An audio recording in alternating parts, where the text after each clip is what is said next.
It only takes a matter of seconds while playing a game to understand the importance of its sound. In addition to more straightforward uses of sound like voiceover or gunshot noises, video games use sound design to convey context, reinforce feeling, and heighten spatial awareness. Audio can either add or subtract from the realism, surrealism, or hyperrealism that a game is trying to present. So, in an effort to further my knowledge on the subject and to hopefully pique your collective interests, today I'd like to take a closer look at one of the most commonly used tools in sound design, the equalizer.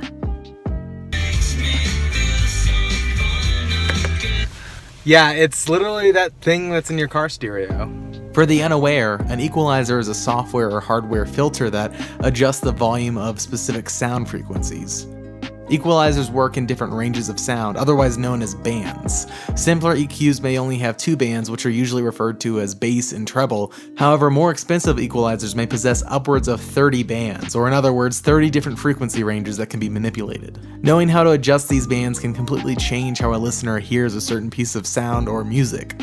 In sound design, one of the best applications of EQ filtering is called cutoff filtering, or more specifically high and low pass filters. A low pass filter allows any frequency lower than its threshold setting to pass through uninterrupted, while higher frequencies are reduced or completely removed.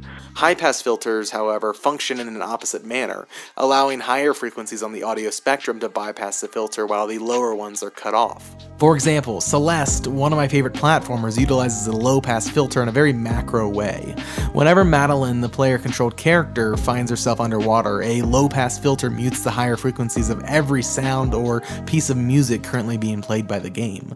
This imitates the same effect that water has on the human ear when it's submerged. We could strip away all of the visuals and the player would still likely understand that they're underwater based on the game's sound design alone.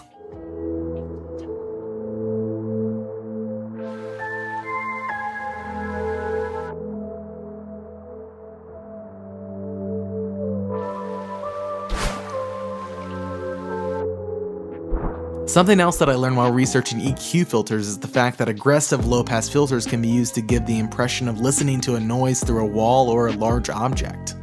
When driving a vehicle in PlayerUnknown's Battlegrounds, the sound of the Dacia's engine changes when the player switches between the third-person camera and the first-person camera.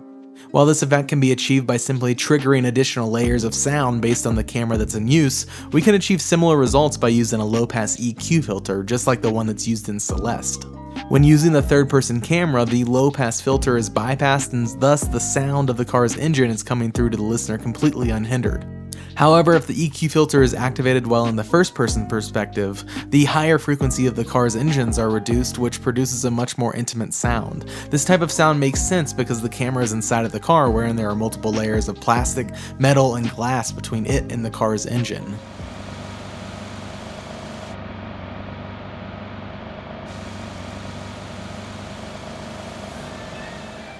Rainbow Six Siege uses low-pass EQ filters as well. If an enemy operator walks on the ceiling above you, their footsteps are muffled and distant. If they're moving within the same space as your character though, their footsteps will be much more present and clear, which means the EQ filter is bypassed.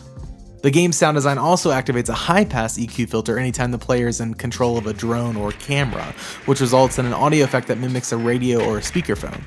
Again, the audio matches the context of what's going on in the game. 10 seconds. I could further list out examples of games that utilize EQ filters, but I think you get the point. In the proper hands, this basic and quite common audio tool can be used to create powerful and realistic sound effects that both elevate the quality of a game and serve to immerse its players. Take a few minutes during your next gaming session to play a game with its audio muted, and what you'll likely find is that the experience feels empty, foreign, or even disjointed. Afterwards, crank the volume of your headphones and enjoy all the glorious sounds that are spilling into your ears, and know that someone out there spent a tremendous amount of time EQing them for you.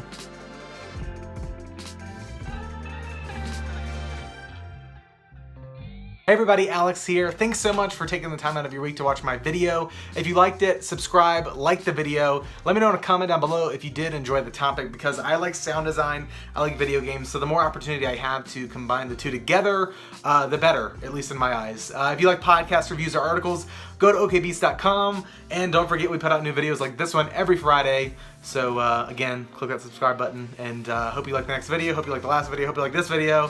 I'm rambling, so I'm gonna go. I picked up Avatar The Last Airbender on Blu-ray this week. I've never seen the series before, so my weekend is pretty much this. Let me know what you are doing this weekend in the comments or on Twitter at itsvanaken. Have a good week, everybody. Encourage one another.